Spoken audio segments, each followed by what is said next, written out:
Good morning students. आज मैं chemistry में चैप्टर 1 को मैं रिवीजन कराने जा रहा हूँ। ओके, तो चैप्टर 1 आज हम लोग रिवाइज करेंगे। तो चैप्टर नंबर 1 है मटेरियल अराउंड अस। ठीक है, तो चैप्टर को आज हम लोग रीड करने जा रहे हैं। ठीक है, सबसे पहले हम लोग यहाँ पर डिस्कस करेंगे कि मटेरियल्स क्या है। ठीक है, मटेरियल्स क्या होता है। देखिए, मटेरियल्स जो है, मटेरियल्स क्या होते हैं जिससे कोई भी सब्सटेंस, कोई भी ऑब्जेक्ट मिलकर बने होते हैं, वो क्या कहलाया? मटेरियल कहलाया। वो क्या कहलाया? मटेरियल कहलाया। जैसे मान लीजिए हम एग्जांपल देते हैं, जैसे कि बेंच किस चीज़ से बना हुआ है, उसका मटेरियल क्या है? तो वुड है ना।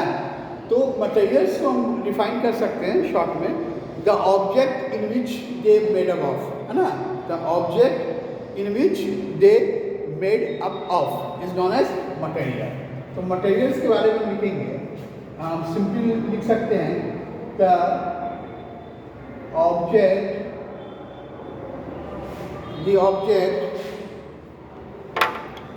in which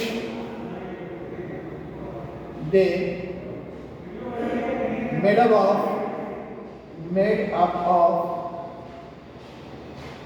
is called materials. Okay, it's called material. The object in which they made up of is known as material. तो अब ये जो मटेरियल है, ये किस चीज़ से बना होता है? तो मटेरियल बने होते हैं मैटर से। Material is made up of matter. Understood? Material is made up of matter. तो हम लोग यहाँ पे देखेंगे material is made up of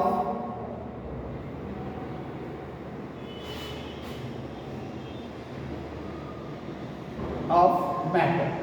जितने भी मटेरियल्स हैं वो किस चीज़ से बने होते हैं? वो मैटर से बने होते हैं। अंडरस्टूड? तो material is made up of matter. Okay, no doubt.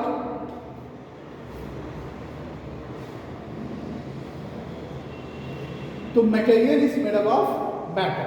अब हम लोग देखिए मैटर क्या होता है। तो anything that has mass and occupy space, वो क्या कहलाता है? मैटर कहलाता है। तो हम लोग अब मैटर पर डिस्कस करेंगे। ओके, तो आप उसको नोट डाउन कर लें।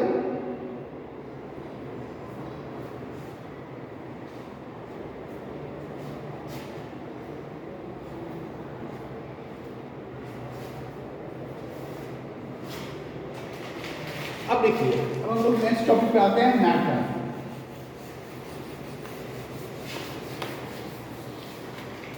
कि मैटर क्या होता है ना। मैटर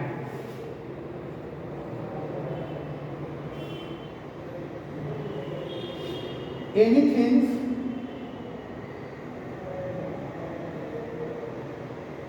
that has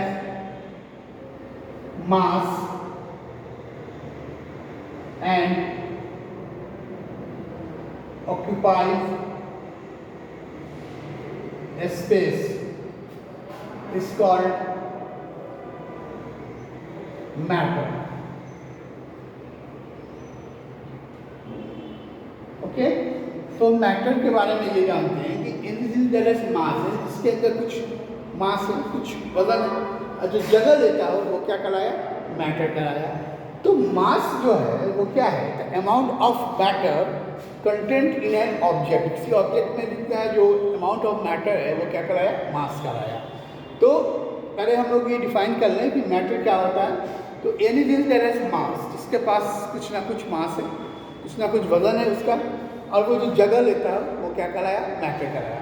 तो मैटर में हम लोग देखेंगे मैटर का जो क्लासिफिकेशन है वो दो तरह से है ना। यहाँ पर अगर हम बात करें क्लासिफिकेशन ऑफ मैटर, तो मैटर को हम लोगों ने दो ग्रुप में क्लासिफाई किया है। क्लासिफिकेशंस ऑफ मैटर, एक हो गया फिजिकल प्रॉपर क्लासिफिकेशन, एक हो गया केमिकल क्लासिफिकेशन। अंडरस्टूड? ओके, एक हो गया फिजिकल क्लासिफिकेशन। तो ये हो गया आपका फिजिकल क्लासिफिकेशन। एक हो जाएगा आपका केमिकल क्लासिफिकेशन, एक हो जाएगा आपका केमिकल क्लासिफिकेशन। ओके, तो फिजिकल क्लासिफिकेशंस को आगे चलकर 3 स्टेट्स में डिवाइड किया जाता है। ओके, फिजिकल क्लासिफिकेशंस को हम लोगों ने 3 स्टेट्स में डिवाइड किए हैं। First one is solid, second one is liquid and third is gas. और केमिकल क्लासिफिकेशन में हम बात करेंगे तो इसको भी 3 ग्रुप में क्लासिफाई किया गया। एक आ गया एलिमेंट, एक हो गया कंपाउंड और एक हो गया मिक्सचर। ठीक है, थर्ड नंबर में यहाँ पे लिखता हूँ मिक्सचर।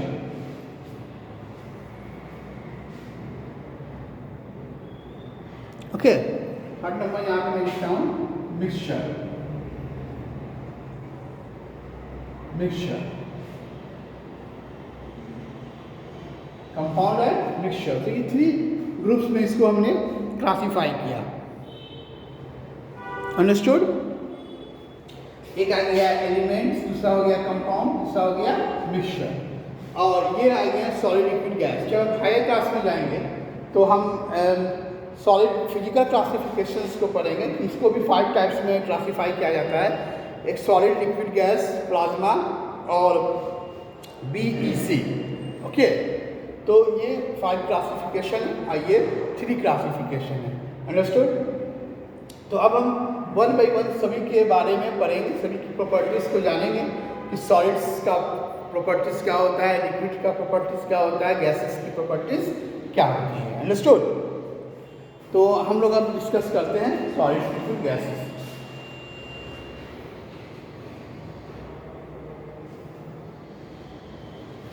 तो अब हम नेक्स्ट टॉपिक पर आते हैं।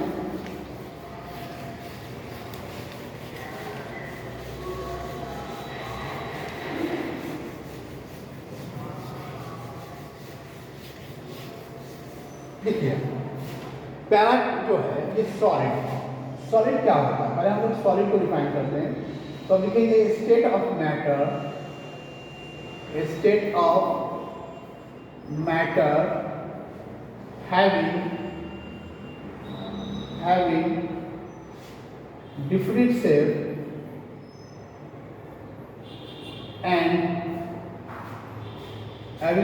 shape and volume, different shape and volume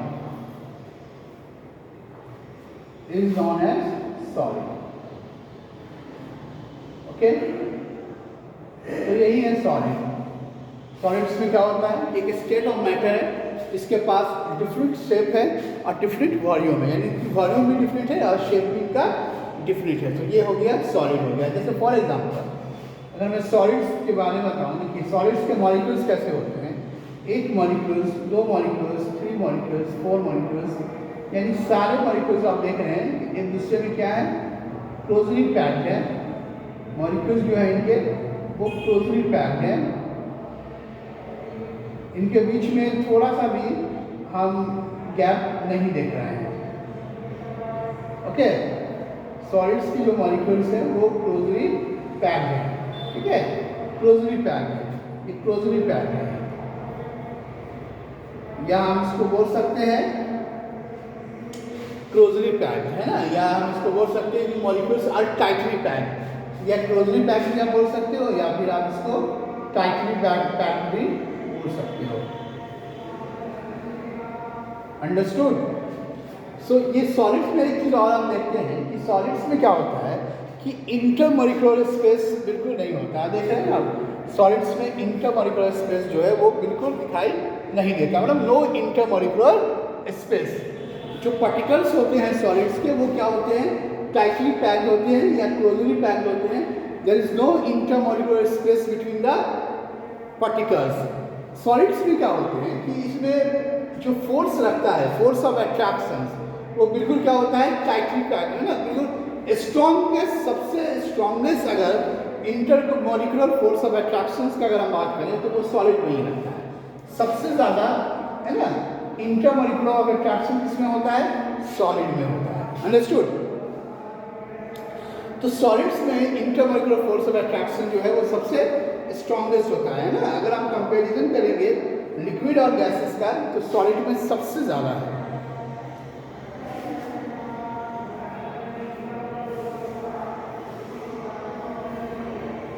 okay, no doubt. तो अब हम लोग फिजिकल प्रॉपर्टीज अब सॉलिड पर डिस्कस करते हैं, सॉलिड्स की प्रॉपर्टीज पर डिस्कस करते हैं। तो देखिए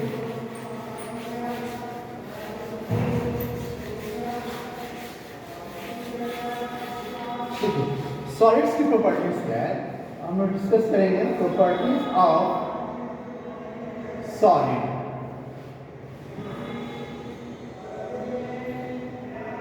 सॉलिड्स की क्या प्रॉपर्टी है? सबसे पहला प्रॉपर्टीज क्या है कि सॉलिड्स में अभी हम लोगों ने देखा कि मॉलिक्यूल्स आर क्लोजली पैक्ड, है ना। सॉलिड्स क्या होते हैं? पहला पॉइंट हम लिखेंगे, there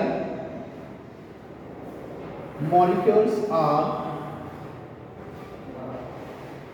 closely packed.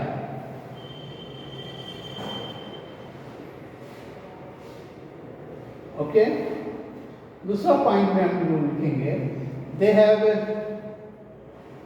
Different shape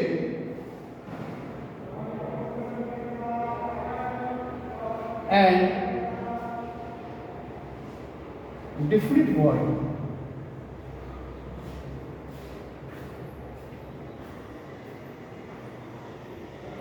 okay, इनके पास क्या है? डिफरेंट शेप भी है और डिफरेंट वॉल्यूम भी है। No intermolecular space.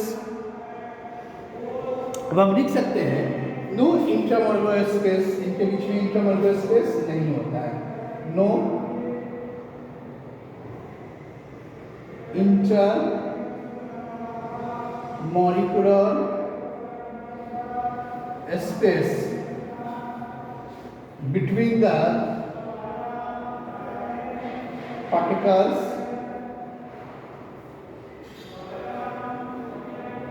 understood।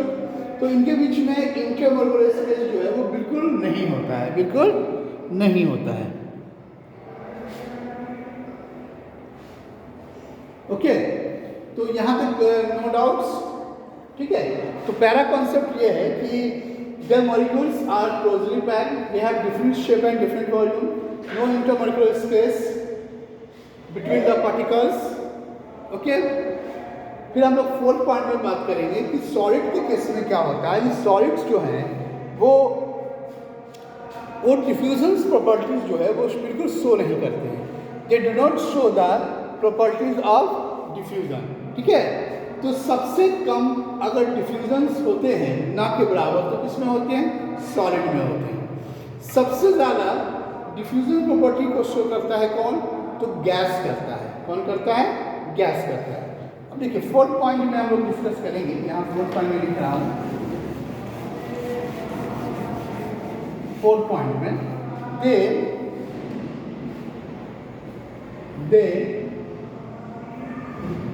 do not show the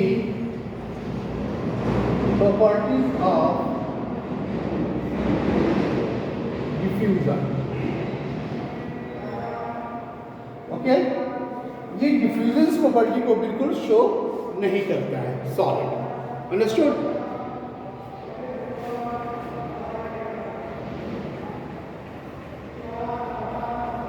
okay, no doubt. तो हमने यहाँ पर फोर प्रॉपर्टीज पढ़े सॉलिड्स के बारे में। सॉलिड्स में डिफरेंट शेप्स होता है, सॉलिड्स में डिफरेंट वॉल्यूम्स होते हैं, सॉलिड्स में strongest intermolecular force of attraction होता है, सॉलिड्स में इंटरमोलिकुलर स्पेस पार्टिकल्स के बीच में बिल्कुल नहीं होता है, सॉलिड जो है वो डिफ्यूजन प्रॉपर्टी शो नहीं करता। डिफ्यूजन क्या होता है? दो पार्टिकल्स का आपस में मिलना, यानी intermixing of two particles, that is known as diffusion, understood।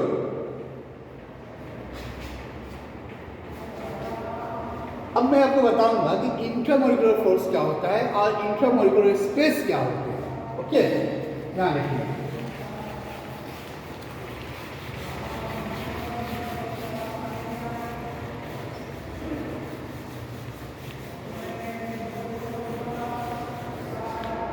देखिए इंटरमॉलिक्यूलर फोर्स क्या है? जैसे मान लीजिए ये एक मॉलिक्यूल से, ये एक मॉलिक्यूल से, इन दोनों मॉलिक्यूल्स के बीच में जो फोर्स लग रहा है, जो फोर्स लगता है, इस फोर्स को हम बोलते हैं इंटरमॉलिक्यूलर फोर्स। Intermolecular force. और जो स्पेस होता है, ये जो स्पेस आप देख रहे हैं, ये स्पेस को हम बोलते हैं intermolecular space. Intermolecular space, okay. इस स्पेस को बोलते हैं इंटरमॉलिक्यूलर स्पेस। तो इंटरमॉलिक्यूलर फोर्स को हम डिफाइन क्या करेंगे? मैं लिखता हूं यहाँ इंटरमॉलिक्यूलर फोर्स। इंटरमॉलिक्यूलर फोर्स क्या है? तो फोर्स एक्सर्टेड बिटवीन द, है ना, the force exerted between the particles, the force exerted between the molecules, the force exerted between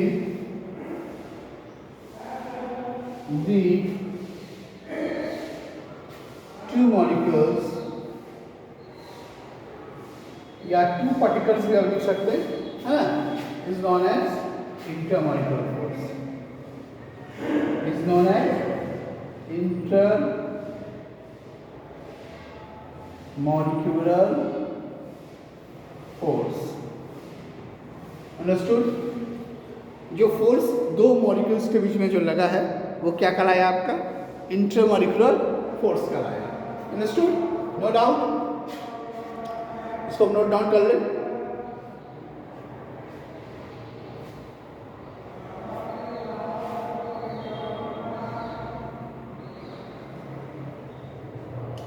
अब हम लोग इंटरमॉलिक्यूलर स्पेस पर डिस्कस करते हैं। Okay, intermolecular space.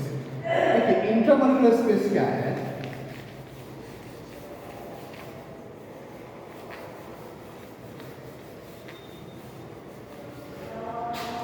Intermolecular space, दो मॉलिक्यूल्स के बीच में जो स्पेस लग रहा है ना, अब लिखेंगे the space exerted between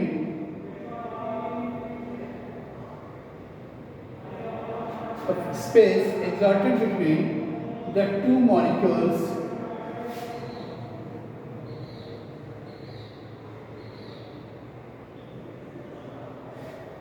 is called intermolecular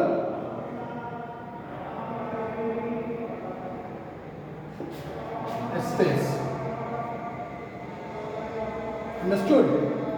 तो दो मॉलिक्यूल्स के बीच में जो स्पेस लग रहा है वो क्या कहलाया? इंटरमॉलिक्यूलर स्पेस कहलाया।